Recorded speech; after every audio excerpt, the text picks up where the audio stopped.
አርዕስተ ዜና በህዝብ የተመረጸ ቤት ምኽርን መንግስትን ትግራይ ናብ ስርሑ ንክምለስ ተወሰነ ውሳነ ከም ዝድግፍዎ ተሳተፍቲ ህዝባዊ መድረኽ ከተማ መቐለ ገሊጾም።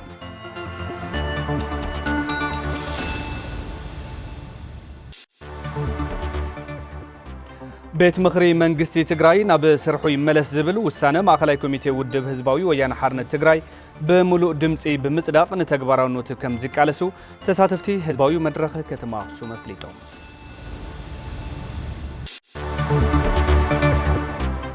ነበርቲ ከተማ ማይጨው በህዝቢ ዝተመረጸ ቤት ምኽሪ መንግስቲ ትግራይ ናብ ስርሑ ክምለስ በማእከላይ ኮሚቴ ውድብ ሕወሓት ዝተመሓላለፈ ውሳነ እዋናውን ጠለብ ህዝቢ ትግራይ ዝምልስን ከም ዝኾነ ብምርጋጽ በሙሉእ ድምጺ ከም ዝድግፉ አረጋጊጾም።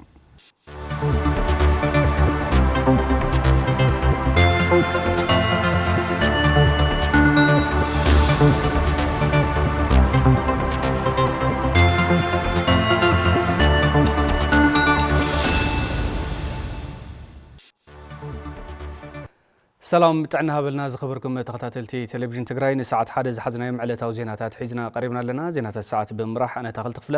ብምልክት ቋንቋ ዓለም ፀሓይ ሓጎስ ምስ መላእ ሶምያ ስቱዲዮ ቴሌቪዥን ትግራይ ብምዃን ሓቢርናኩም ጻንሒት ክንገብር ኢና። ሰናይ ምክትታል።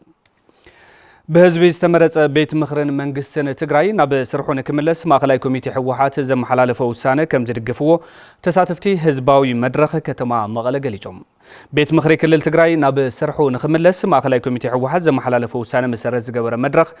ነበርቲ ከተማ መቐለን ኣብ ከተማ መቐለ ዝርከባ ማእከላት መዕቆቢ ተመዛበልትን ዝተሳተፍሉ ህዝባዊ መድረኽ ኣብ ሓወልቲ ሰማዕታት ተሳሊጠሉ ሃፍታይ ባህረ ድማ ከም ስዕብ ከቅርቦ እዩ።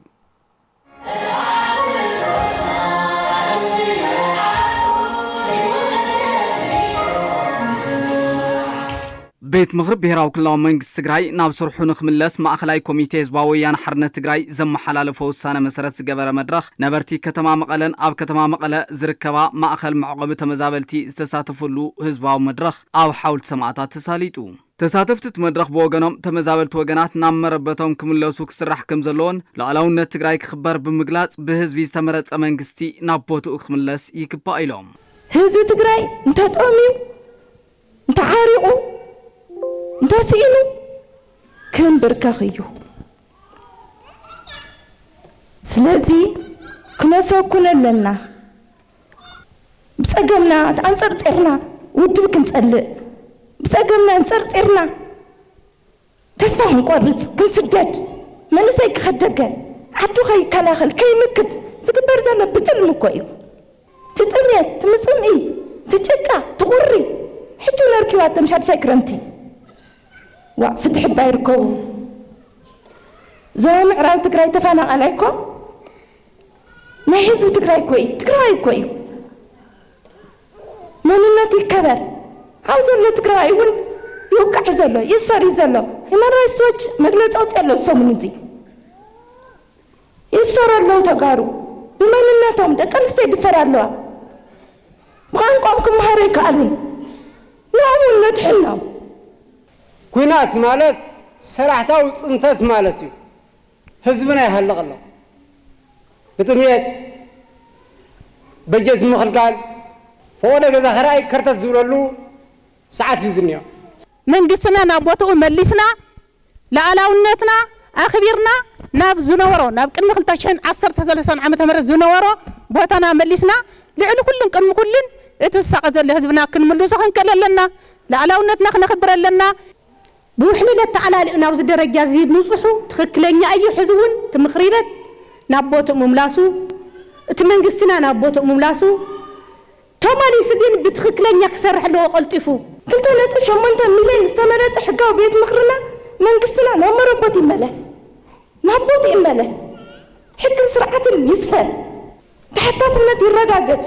ፈቲንኩም እዚ ኣጊናይ ክተተግርዋ ኣለኩም እንሕና ከም ሓርበኛ እውን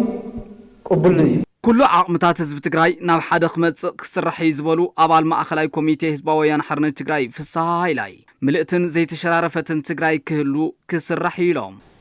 ብሄራዊ ክልላዊ መንግስቲ ትግራይ መንግስቲ ይህልዎ ሰለስተ ኣካላት ዘለዎ ቤት ምኽሪ ፈጻሚ ኣካል ቤት ፍርዲ ዘለዎ እዚ ይመለስ ናብ ቦትኡ እንትንብል ተለናስ ክንነሳኽዑ ዝሓሰብና ሽቶ ግን ኣሎ እንታይ ملئتي زي تشرارفت تجراي معراب تجراي بزينا نريو دوب تجراي بزينا نريو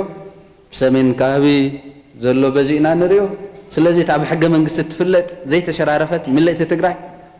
نمرقات نممكات كل عمتات حزب تجراي ناو حدا نممصا خطعملنا انتانينا نغورو زلنا نزحلفو 3 عامات حزب تግራይ بጊዜያዊ ምሕዳር እናተመርሐ ከም ዝጸንሐ ዝገለጹ ከንቲባ ከተማ መቐለ ዶክተር ረዳ አበርሀ ህዝብ ትግራይ ብዝመረጾ ክመሓደርን ክውስንን ንተግባራውነቱ ክስራሕ ኢሎም ንትግራይ ዝጠቕሙ ናይ መኸታ ዓመታትን ፖለቲካዊ ውድባትን ንህዝብ ትግራይ ወክላት ናፍቲ ቤት ምኽሪ ከይተወከሉ ዝተረፉ ከይተረፈ ትስልጣን ዋላ ናብ ቤት ምኽሪ ይኹን ውድብ حقافاي خوين كتاشتي جزاوي تكابينا قبلي يجيرو تقبل وتود سلطان قل بيت مخلص مصاي بعد حق تازوت حواحت نزي اخلكا هل فارتك نزي اخلكا مهراتك نزي اخلكم يزوسن بيت مخري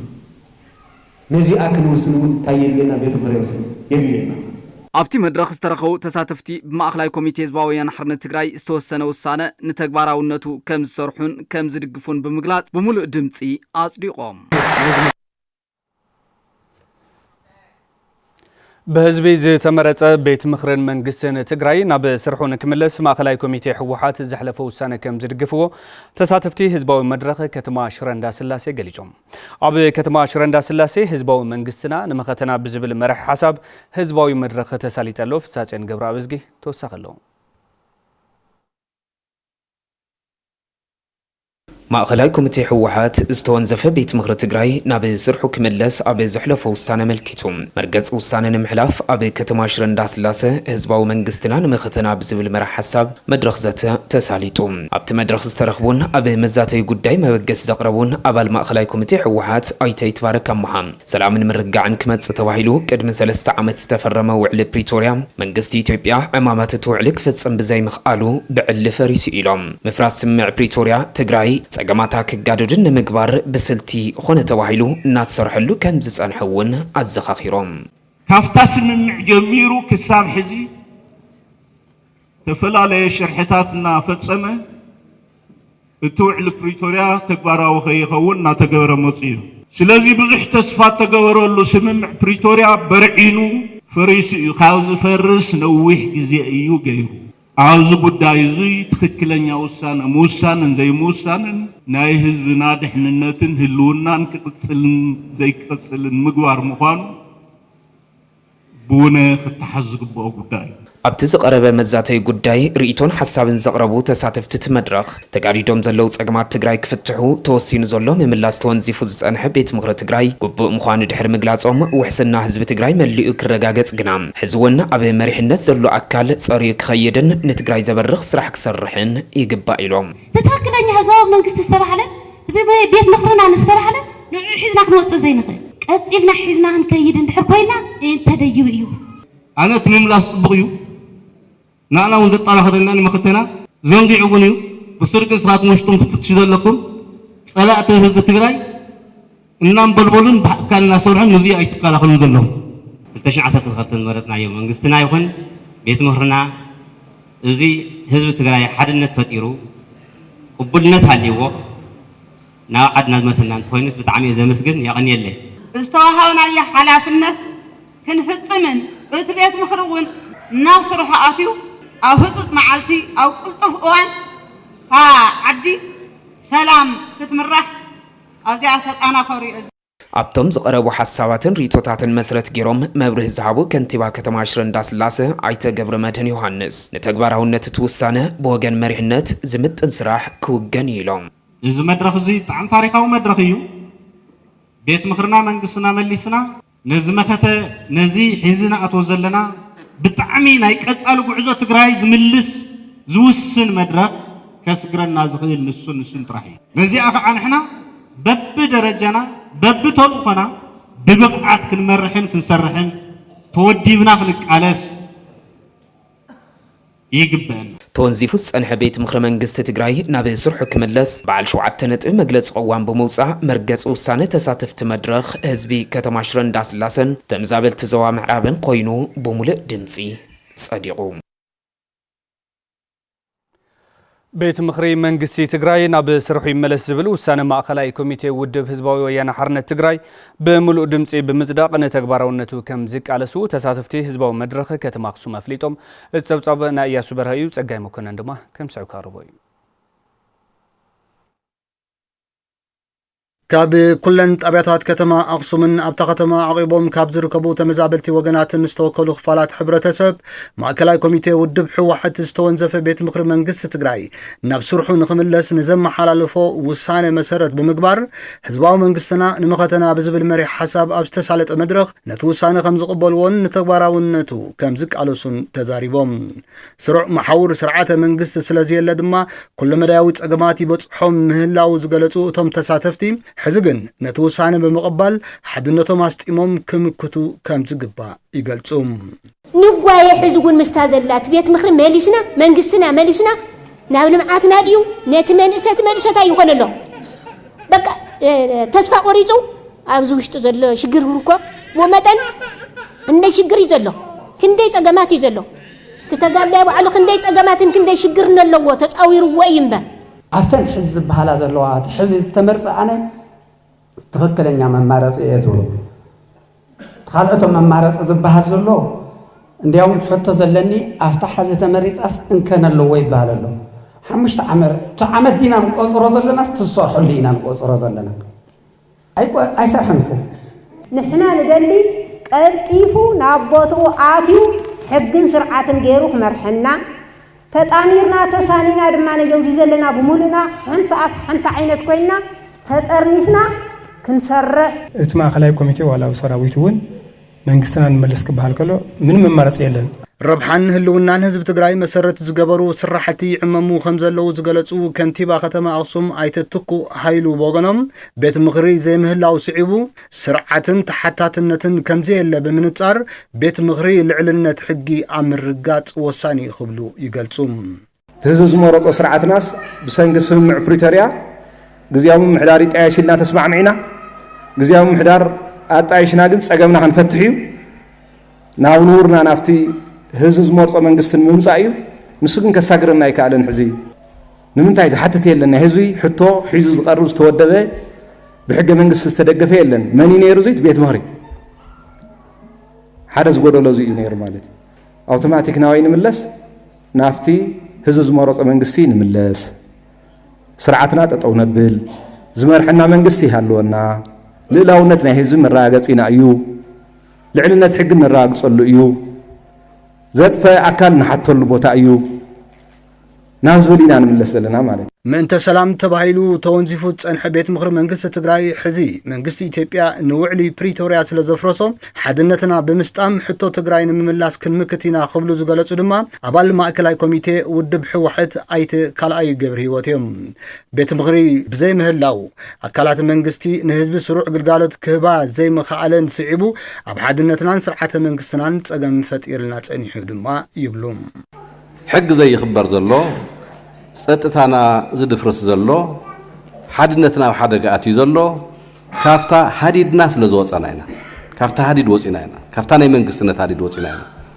እምበር ብላዕሊ ዝቆፃፀር ቤት ምኽሪ እንተዝህሊ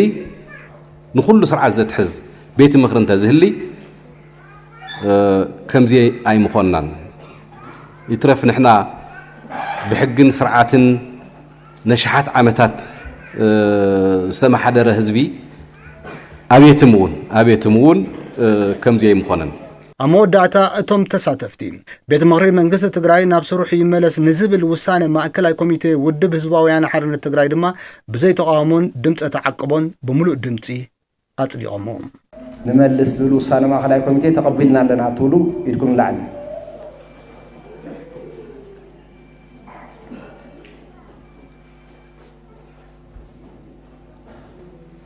ኣውረዱ ተቃውሞት ውሳነ ይተቐበልና ዝብል ተቃውሞ ኣይርአን ዘለኹ የለን ማእኸል ሰፋሪ ኣብስተይን ማእኸል ሰፋሪ የለን ትግራይ ትስዕር ዓወት ይረኸበና ዝተፈላለዩ ክፋላት ማሕበረሰብ ከተማ ውቅሮ በህዝብ ዝተመረጸ ቤት ምኽሪ መንግስቲ ትግራይ ናብ ስርሑ ይመለስ ዝብል ውሳነ ማእከላይ ኮሚቴ ህዝባዊ ወያነ ሓርነት ትግራይ ብሙሉእ ድምጽ የጽድቀመለው ንጸብጻብ መራው ተስፋይ ብርሃነ መስፍን ተቋጣጣር ቤት ምኽሪ ዘይውል ግዚያው ምምሕዳር ፍትሕ ንኸረጋግጽ ስለ ዝጽገም ብማእከላይ ኮሚቴ ውድብ ሕወሓት ጸደቀ ውሳነ እዚ እዋን ዝጠልቦ ብምዃኑ ብቁልጥፍ ክትግበር ድማ ተሳተፍቲ እቲ መድረኽ ጸዊዖም መንግስቲ ክህልወና እትኾይኑ بهزب استمرت مخربات هاليو اتمخربات كأ حجب زفقده مسرت بكد عتريو بمسوع عتريو زتفليو أغلات انتهى اليوم الساتفاينت بزتمر أمن قدي الساتم كتكو تغيرو دحار كأ حقافين الساتفاين بزغنا منقستي تمريزو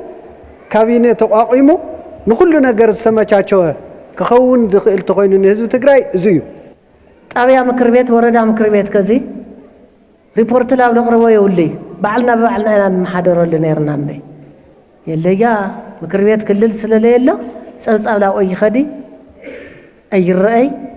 ታካም ሰራሕና ወነ ይፍለጢ ታካም ልገብር ለውን ይፍለጢ ውድብ ይኹን ላዕለዋይ አመራርሓ ናይ መኸተ አመራርሓ ዝወሰዶ መትከል መርገጽ ትፈክል እቲ 2.7 ሚሊዮን ህዝብ ዝመረጾ ቤት ምኽሪ ምምላስያ ቀንድ መማረጽይትና ኣብዚ ሕዚ እዋን ህዝብ ትግራይ በቲ ገጢምዎ ዘሎ ሰላሕታዊ ጽንተት ምቕጻል ማለት ሙሉእ ጽንተት ምጽባይ ምዃኑ ድማ ከንቲባ ከተማ ውቅሮ ኣይተ ሙሉማሩ ኣገንዚቦም ካብ ጽንተት ሕዝውን ካብ ዳግማይ ጥፋዓት ክንተርፍ እንታይ ንግበር እንታይ ንስራሕ ተባሂሉ ዝግበር ዝጸንሐ ምኽክር ተኣስታት 2.8 ሚሊዮን ዝመረጾ ሕወሓት ቤት ምኽሪ ዓቂቡ ኸይድ ክኽእል ኣለዎ ኣይፈርስን መቃለስ ፕላትፎርም ገርና ونطقملتو هاي ተደምዲሙ ተወጽዩ ሕውየት ህዝብ ትግራይ ብዘላቂ ንኸረጋገጽ እንተኾይኑ ብህዝቢ ዝተመረጸ መንግስቲ ስርሑ እንትጅምር ይዝበላ ኣባል ማእከላይ ኮሚቴ ሕወሓት ወይዘሮ ኪሮስ ሓጎስ እየን ዝሸይም ዘውርድ ተሓታትነት ዘራግጽ ቤት ምኽሪ እዩ ናይ ህዝብ ውክልና ስለ ዘለዎ ማለት እቲ ስልጣን ሕገ መንግስትና ንህዝቢ ይዝህብ ተሓታትነት ዝበሃል ስለ ዝፈረሰ መንግስቲ ስለ ዘየለ እቲ መንግስቲ ሰለስቲው ኣካላቱ ጠጠው ይበሊና ንዘለና ሕዚ ናይ ህዝብ ስልጣን ትንተለና ንሕና ቤት ምኽሪ ትንብልተለና ሓደ ትካል ናይ ህዝብ ትግራይ ቤት ምኽሪ ስለ ዝኾነ ትካላትና ስለ ዝፈረሱ ኢና ተዋሪድና ናይ ምድርዳር ዓቕምና ደኺሙ ስለዚ ናይ ምድርዳር ዓቕምና ክጠናኸር እንድሕር ኮይኑ ቤት ምኽሪና ይመለስ ኢና ንብዘለና ተሳተፍቲ እቲ መድረኽ ብህዝቢ ዝተመረጸ ቤት ምኽሪ መንግስቲ ትግራይ ናብ ስርሑ ይመለስ ዝብል ውሳነ ማእከላይ ኮሚቴ ውድብ ሕወሓት ብሙሉእ ድምፂ ደጊፈምዎም ነበርቲ ከተማ ማይጨው በህዝቢ ዝተመረጸ ቤት ምኽሪ መንግስቲ ትግራይ ናብ ስርሑ ክምለስ በማእከላይ ኮሚቴ ውድብ ሕወሓት ዝተመሓላለፈ ውሳነ እዋናውን ጠለብ ህዝቢ ትግራይ ዝምልስን ከም ዝኾነ ብምርጋጽ ብሙሉእ ድምጺ ከም ዝድግፍዎ አረጋጊጾም ሪፖርተርና ስናቀ መሐመድ ዝለኣኸው ጸብጻብ ገብረ መስቀል ኪሮስ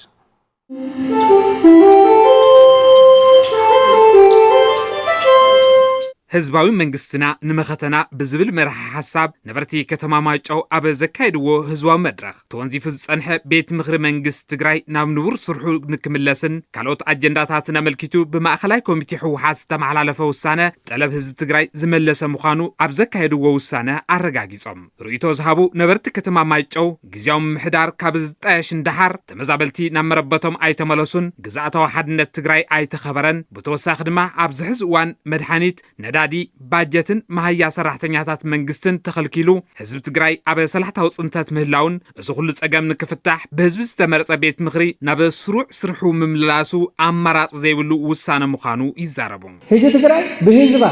ሆሪኣ ትነብረሉ መንግስትነት ኣቦታ ምምላሱ ትክክለኛ ኣስተዋጽኦን ትክክለኛ ናቃልሲ ውጽኢት ናይ ለጅወስ ግዝያዊ ምሕዳር ካብ 6 ወርሒ ላዕሊ ምንም ጊዜ ክዋባ ይግባይ ነው አፍትሽዑ ጊዜ እውን ማለት ነው አይ ተፈጸመይተን 5 ነጥብታት አይ ተግባራዊ የሆነ ማለት ነው ተግባራዊ እንደ የሆነ አብታ 6 ወርሒ ቀጣይ ለስርዕ መንግስት ክምለስ ይግባው መንግስት ማለት ነው ሓንተዶ ለማኒ ተኾይና ጽባሕ ታይ ከተብልዕ እንተልዋ እዚ ከብልዕ ካይቱለይ ምክንያቱም ክትምጎይ ትኽላቢ ዳለሎ ነገር የለን ማለት ስለዚህ ንሕና እውን ናይ ጠማቲ ናይ ተጸበይቲ ተፈቂድና ክንበልዕ ተዘይፈቀድና ክንጠሚ كون سلالة يخيل عرسنا جن بعرسنا كنجز كنخللنا عرس بعرسنا كنما حاضر كنخللنا بزنا سرتون تودبن سراويت الوسنا وسانة بيت مخرنا يهون منقصنا لبوتو كملس كسئل اللو ሓላፊ ምልዓልን ምውዳብን ህዝቢ ዘዋደው ትግራይ ኣይተ ተስፋይ ኪዳኑ ብውዕል ፕሪቶሪያ መሰረት ግዚያዊ ምምሕዳር ትግራይ ክጣየሽ ከሎ ንሽድሽተ ኣዋርሕ ጥራሕ ክጸንሕ ተባሂሉ ዝተወሰነ ምንባሩ ብምዝኻር ገደብ ስልጣኑ ኮኔልካ ብምንዋሕ ድማ ኣብ ልዕሊ ህዝቢ ትግራይ ማዕለያ ዘይብሉ ግፍዕታት ይበጽሕሎ ይብሉ እዚ መሰረትና የግዚያዊ ምምሕዳር ብውዕል መሰረት ከተግብር ይቃለ ምክንያቱ ዝሓንገደ ስርዓት ብልጽግና ስለ ዘሎ ከተግብር ይቃለ ማለት ስለዚህ ህልውና ግዚያዊ ምምሕዳር ብሰይፊ ብልጽግና ኣብ ፕሪቶሪያ ዝኣተወ ውዕል ብዘይምትግባሩ ምክንያት ፈሪሱ ኣሎ ማለት ስለዚህ ህዝቢ ትግራይ ድማ መንግስቲ የለዩ አባል ማዕከላዊ ኮሚቴ ህወሓት ወይዘሮ ኤልሳ ተስፋይ ቦገነን ስምዕ ፕሪቶሪያ ካብ ዝፈርስ ከም ዝጸንሐ ብምዝኻር ድሕንነትን ሰላምን ህዝቢ ትግራይ ብዘላቂ መንገዲ ከረጋግጽ ዝኽእል ብህዝቢ ዝተመረጸ መንግስቲ ስርሑ እንትጅምር ከም ዝኾነ ኣረዲአን ህዝቢ ክለምዕ ህዝቢ ሰላም ከረጋግጽ ንሓድነት ተጠንኪሩ ቅጽል እንተኮይኑ ጠንካራ ውዳብ ክህልወሉ ካብ ዓስካር ታሕቲ ቤት ምኽናን መንግስትና መሊስና ላዕላውነትና ኣረጋጊጽና ህዝብና ናብ ቦትኡ ተመሊስና بدحرينا يعلنا وجزنا وصلوا العلم من الشام نزمت خمك تزغت الكار حد نتهالينا كل زاكل زجنا غيره عقاسنا حد نتناتن كارنا نقضي مسمنا لما نزغون يكون نجر كم يسعروا بالترطري ولا ዝተወንዘፈ ቤት ምኽሪ መንግስቲ ትግራይ ናብ ስርሑ ክምለስን ብህጹጽ ተግባራዊ ክኸውንን ካብ ዝተፈላለዩ ክፋላት ሕብረተሰብ ተወጻጽኡ ነበርቲ ከተማ ዓድዋ ገሊጾም እቶም ነበርቲ ህዝባዊ መንግስትና ንመኸተና ብዝብል መሪሕ ሓሳብ ህዝባዊ መድረኽ እውን ኣሳሊጦም ኣለዉ ገብረ እግዚአብሔር ገዳሙ ተኸታቲሉ ራሂል ኣረጋዊ ከም ሰዑ ክታርቦያ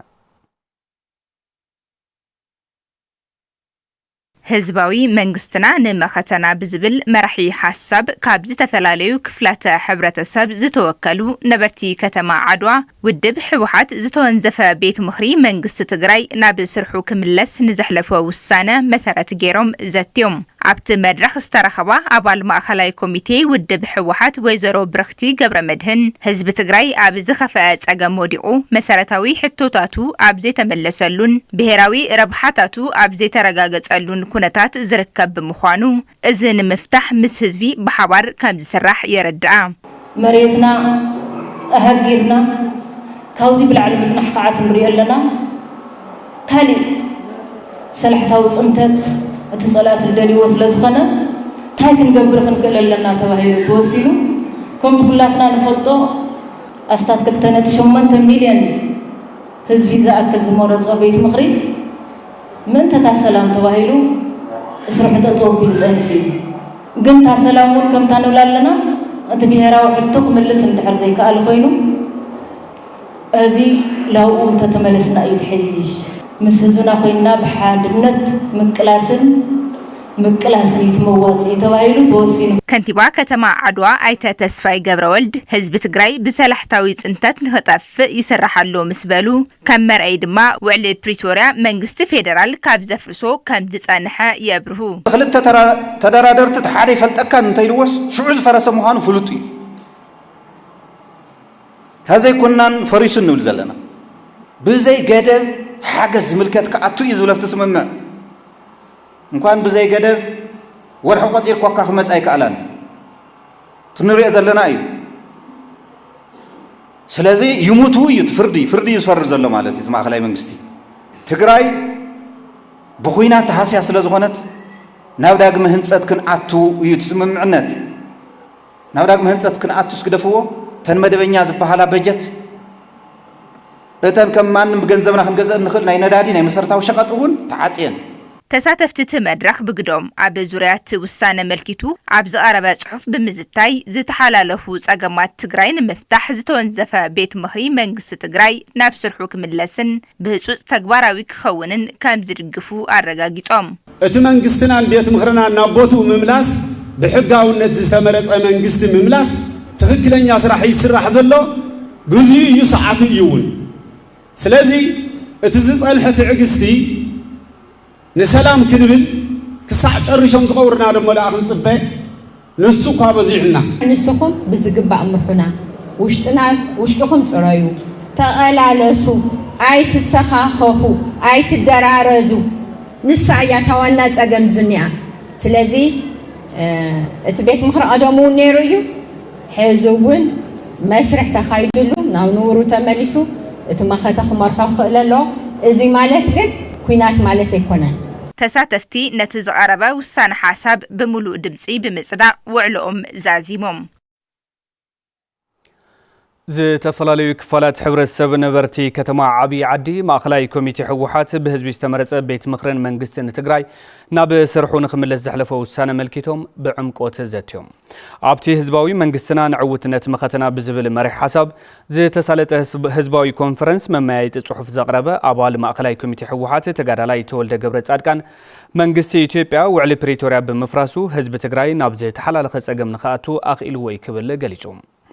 بمخانون كم هزبي قاتمنا كابزلو تسقم نموصا مئنت سلامن مرقعن كبهال تونزيفو زنورة بيت مخر تقراي ناب سرع سرحو مملاس أقداسي كم زخون اسميرلو عبتزاته حتى نريتون زغربو تساتفتي اتي هزباوي مدرخ تسقمات تقراي بزلاغنة مفتاح مملاس تونزفة بيت مخرن منقسن تقراي أدلاي كم زخون قليجوم تساتفتي تزاته ماخلاي كوميتي حوحات تونزيفو تسانحا بيت مخرن منقسن تقراي ناب سرع سرحو نكمل زحلفو سانة كم زدقفو زرقاقت بعال شدشنت بي مجلس قوان بموتا زازي مملوم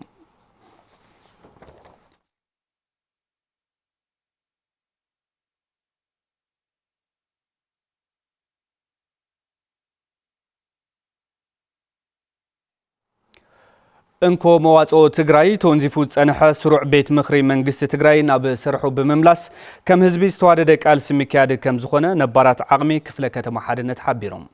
ህዝባዊ መንግስትና ንመኸተና ብዝብል መሪ ሓሳብ ነባራት ዓቕሚ ክፍለ ከተማ ሓድነት ብማእኸላይ ኮሚቴ ውድብ ሕወሓት ዝተወሰነ ውሳነ ምምላስ ቤት ምኽሪ መንግስቲ ትግራይ ከም ዝቕበልዎ ገሊጾም ኣለው ሸዊት ሙላለም ተወሰኸለዋ ነባራት ዓቕሚ ምልስ ተጋድልትን ምልሻን ክፍለ ከተማ ሓድነት ተወንዚፉ ዝጸንሐ ቤት ምኽሪ መንግስቲ ትግራይ ናብ ስራሕ ንኽምለስ ማእኸላይ ኮሚቴ ሕወሓት ንዝሕለፈ ውሳነ መሰረት ዝገበረ መድረኽ ኣሳሊጦም በቲ ዝጸንሐ ኣካይዳ መጻል ማለት ኩለ መዳይ ጸገማት ትግራይ ምንዋሕ ማለት ብምዃኑ ተወንዚፉ ዝጸንሐ ስሩዕ ቤት ምኽሪ መንግስቲ ትግራይ ናብ ስርሑ ብምምላስ ከም ህዝቢ ዝተዋደደ ቃልሲ ምክያድ ከም ዘድሊ እቶም ነባራት ዓቕሚ ምልስ ተጋድልትን ምልሻን ይሕብሩ ዓመት ሙሉእ ናይ አዲስ አበባ ምልልስ ጠብ ትብል ፍረ ኣይረኣኹሉ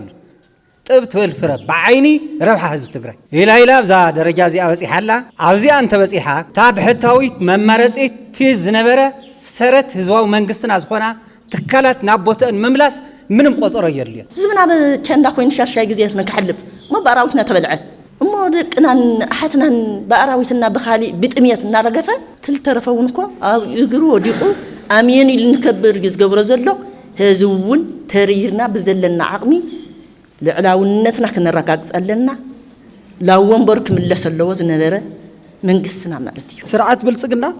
وعلت تاريخ فرشت الله تقراي لبامي كشاع هذي بوعلت تاريخ نتجزأ يعني حزقن أفريسيا قبل تلاقن نحنا قاع نور من قصنا وزف من قصنا بيت مخري لو زنوره كم اللي سنيوه مواد أناون مغتناون من قص خلونا له من قص لما ببيت مخري استمرت من قص خلونا له ببيت مخري تزقم كخونا له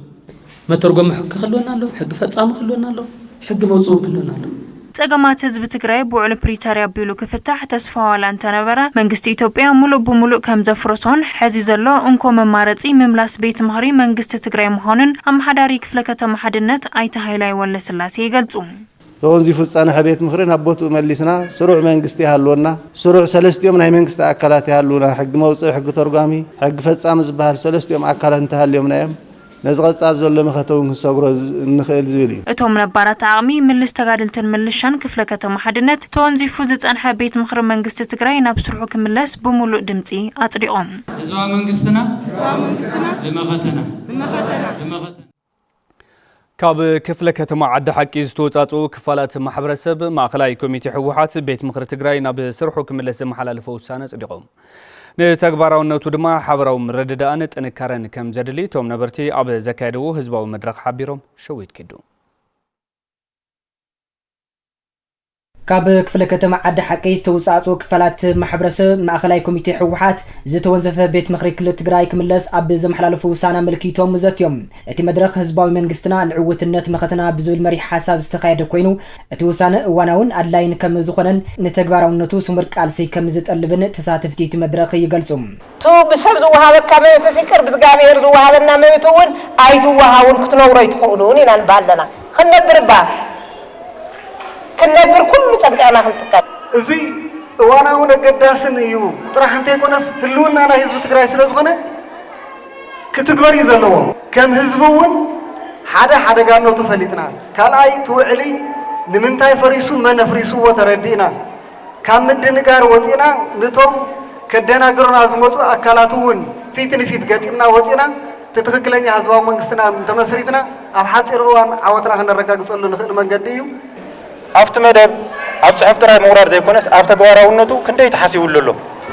أوزي سقات لنا هم هزبي أعرف يا زد القفا يقبل أي تخالي هزبون كقبل دماء أنا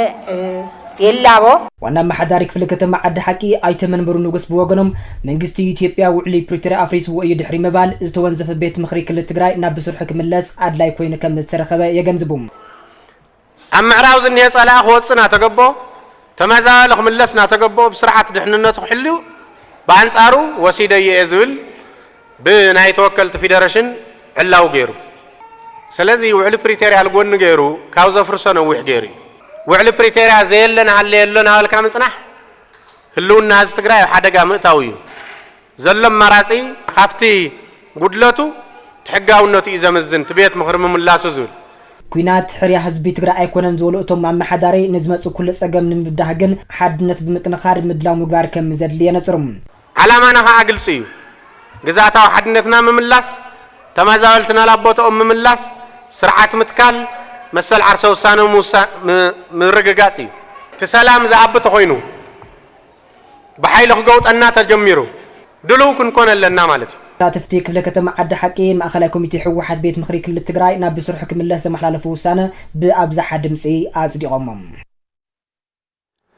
ዝተመረፀ ህዝባዊ ቤት ምኽርን መንግስትን ናብ ስሩዕ ስርሑ ክምለስ ብማእኸላይ ኮሚቴ ሕወሓት ዝተወሰነ ውሳነ ነበርቲ ከተማ እንዳባጉናን ተመዛበልቲ ነበርቲ ተኸባብን ብሙሉእ ድምፂ ጽዲቐሞ ሪፖርተርና መለስ አባዲ ዝለኣኸው ጸብጻብ ኤፍሬም ገብረኺዳን ከም ስዑ ካቅርቦ እዩ ነበርቲ ከተማ እንዳባጉና ተመዛበልትን ነበርቲ ተኸባብን ማእኸላይ ኮሚቴ ህዝባዊ ወያነ ሓርነት ትግራይ ዘሕለፈ ውሳነ መረጋገፂ ህዝባዊ መንግስትና ንመኸተና ብዝብል መራሒ ሓሳብ ዘተ ኣሳሊጦም ኣብቲ መድረኽ መዛተይ ጽሑፍ ዘቕረቡ ዋና ማሕዳር ዞባ ምዕራብ ትግራይ ኣይተግደይ ኣዘናው ንምርግጋጽ ሰላም ተባሂሉ ዝተኸተመ ውዕሊ ፕሪቶርያ መንግስቲ ኢትዮጵያ ከም ዘፍረሶ ገሊጾም ዝሞተ ስምምዕ ዘበርዐነ ስምምዕ ኣሎ ኢልካ ብቕጻል ኣብ ዘይከኣለሉ ብርኪ ተበፂሑ እዩ نزيئة قلب قلب بعلي بالدوابي منجستي إثيوبيا إيو أفريسو يقداس زو تقراين ودون نت منجستي إثيوبيا زفرسو سممع نسلست عمد كم زلو عمسينا تتقيمنا لنا نمن تسلام كبير أو زحد ساعات زلاتنا بوازعون عدلنا الموساني بأسات قلتنا تشمونت مليون هزبي استمرت حقاوي بيت مخرج منجستن ناولور مبلاس أقداسي تساتفتت مدرخ خمسة بلوا بهزبي استمرت بيت مخرج منجستن تجراي ناب سرع سرحام كملاسون تجراي قد إموا خابزولوت أجمنا مفتاح كم زكالسو الرجاجيتهم دوقيا تزيقنا إذا أجندازي قبولناتون ولا حقاوناتون ولا حقاويو قبولون نزيد تقبل كامل كلاسي زيدلو مالك كنا عسينا تقولشنا نوصلنا نوبر زيني على صلنا زي الساعة طولنا نقر يلا كتمان مستي ملس أنا والليات أيو إتبيات مخربون يملس لليات أيو ببيات مخرب بالكايون كل نقر ختصر جن كساب حيي خرخ الدريا أنا يخون صارفهم أنا يحصرني ما يمدل حصرة لك بزوانا كي እንኳን አትኑር መንግስቲ ህዝብ ትግራይ ተወከሎ ናወንበር ንመጽ ማእኸላይ ኮሚቴ ሕወሓት እንኳን አወሰኩም ብዙሕ እንግሊዝ ሓሊፍኒ ምንም ሞኒ ተሓታቲ ሞኒ ሓታቲ أمنا هطر أمنا هتبي فتح ديول ثلاثة عام تقول تدفينا نوعد بريتيرا مسرت حجيكن تكمل لنا حتى وجب تكمل لنا زنا زو مطيلنا له بحدنا سميرنا أبحد عسيلنا نعم جرشة عدل عدل مسير رأي. أمحدار زوبا سمين معراب أي تولد أبرها قبرت أدق بقدام حزب تግራይ أقات إمو خاب زلو خل مداي وتأقام من نقاف توديبنا خنق على سيقب إلهم تግራይ بزلناتو أنكيخ بزلناتو أنكيخ كان تفاز قبر زل بيناوي وسانة وانتوانا تقبالات زي ولو مخانو تردينا نزي مسارة قبنا قديمنا قلتفنا وصينا نزي وانزي نزي تاريخ زي تقلل زلنا يفتنا تقلل وسانة مقبال أقدس لزبان أيوم ناوزنا مزال وسانة أتنا زلنا እቶም ተሳተፍቲ ተወንዚፉ ዝጸንሐ ቤት ምኽርን መንግስቲ ትግራይ ናብ ስሩሑ ንኽምለስ መግለጺ ቅዋም ኣጽዲቖም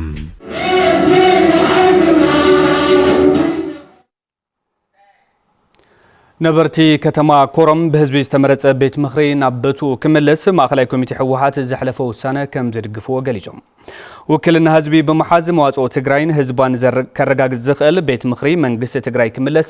ዝተመሓላለፈ ውሳነ ከም ዝድግፍዎ ነተግባራነቱ ድማ ካብኦም ዝድለ ዘበለ ከም ዝፍጽሙ ነበርቲ እታ ከተማ አረጋጊጾም እቶም ነበርቲ ወሲኾም ከም ዝገለጽዎ ውክልና ህዝቢ ዘይብሉ ግዜያዊ ምምሕዳር ስርዓትን ልዕልነት ሕጊ ከረጋግጽን ስለ ዘይኽእል ተወንዚፉ ጸንሐ ቤት ምኽሪ ብህጹጽ ናብ ስሩዕ ስርሑ ከኣትዎ ኣለዎ ኢሎም ከንቲባ ምምሕዳር ከተማ ኮረም ኣይተ ጊደይ ጸጋይ ኣብ ልዕሊ ህዝቢ ትግራይ ፍጸሙ ዘለው በደላትን ክልከላታትን ንኽብድሁ ህዝባዊ ውክልና ዝተዋህቦ መንግስቲ ምህላው ኣገዳሲ ምዃኑን ንተግባራውነቱ ድማ ቀዳምነት ሂብካ ምስራሕ ከም ዘድልን ሓቢሮም ከም ሰብሳብ ሃፍቱ ብስራት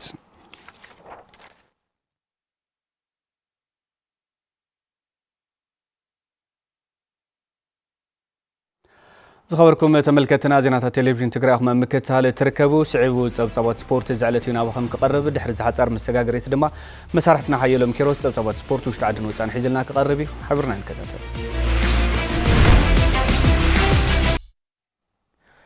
سلام متعنا هبلين الساعة زبلكم حبريت سبورت حيزة قريبة لخو سنة مكتال عب وردا إيروب نزخر سوات سبورتنياتات وردركو السمر بب تخيدو نتصبصب بتسفاي برهان بينه كم سبق قربوي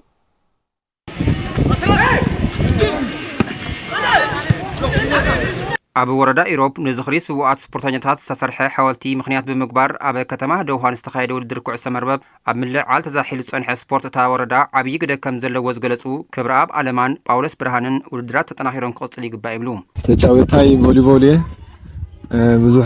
بزح بوتات تصاويته ያው ብዙሕ ውጽኢታት እውን ነዛ ወረዳ ይኹን ነዛ ክልል ኣምፅኤላየ እዛ መንእሰይ ብጣዕሚ ክንደምቃን ክነኽብራን توكا فاينين كيني بروغرام هي دعاقية كينكو كاف قاعد احنا با بروغرام كحكي مساكيا بروغرام قاعد احنا مسجان ويدا كمزي عينت ودر سبورت مسندا بتعمي صبعيو كتصال نزل ودر سبورت نككايد ما اوشتن دغن زل حرتسب دغاف كبركت يغبا سبورتي دهيتياكو كي عصب هسي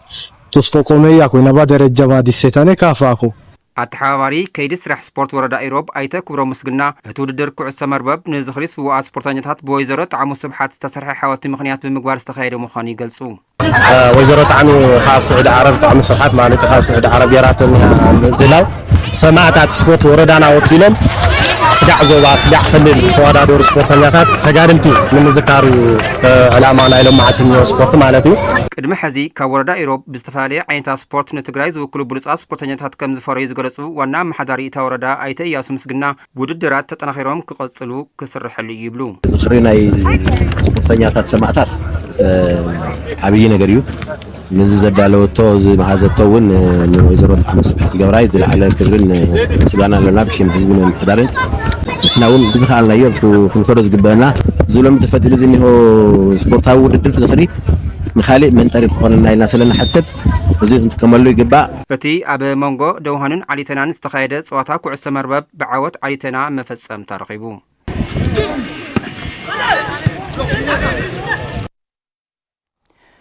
كالا يزور شامبينا بشكليتا كتم عدقرات على تسنبات فاليمولهم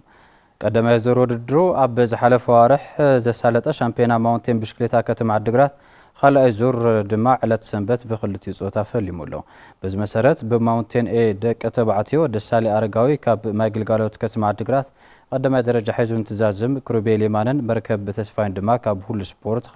ካልኣይን ሳልሳይን ደረጃ ዝሓዙ ተቀዳድምቲ እዮም ብጋንታ ድማ ሁሉ ስፖርት ተዓዋቲት ኮይናላ ብማውንቴን ደቂ አንስትዮ ድማ በላይነሽ ደስታ ዳናይት ጌታሁን ምብራቅ ዮናስ ካብ ሆቴል ከነአን ካብ ቀዳማይ ክሳብ ሳልሳይ ዝተዓወተን ብማውንቴን ቢ ደቂ ተባዕትዮ ቴድሮስ ገብረስላሴን ዮናታን በርሀን ካብ ፕሮጀክት ኖሩ ቀዳማይን ሳልሳይን እንትወፁ ርሑስ ልኡል ድማ ካብ ጋንታ ሁሉ ስፖርት ካልኣይ ደረጃ ሒዙ ዝዛዘም ተቀዳደመ እዩ ብማውንቴን ሲ ድማ ደጀነ ብርሃ አሮን ሓጎስ ኢሉውን መልካሙ ብርሃነ ካብ ቀዳማይ ክሳብ ሳልሳይ ደረጃ ሒዞም ክዛዝሙ ከም ዝኽኣሉ ካብ ከተማ ዝረኸብናይ ሓበሬታ የመላኽት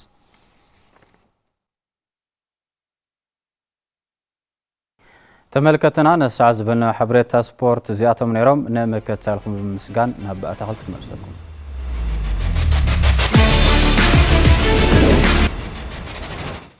ዝኸበርኩም ተመልከትና ንዕለተ ሰንበት ምሸት ሰዓት 1 ዝሓዝናዮም ዕለታዊ ዜናታት ኣብዚ ዛዚምና ስለተመከታተልኩም ክብረት ያበለይ በብዘለኹሞ ሰናይ ግዜ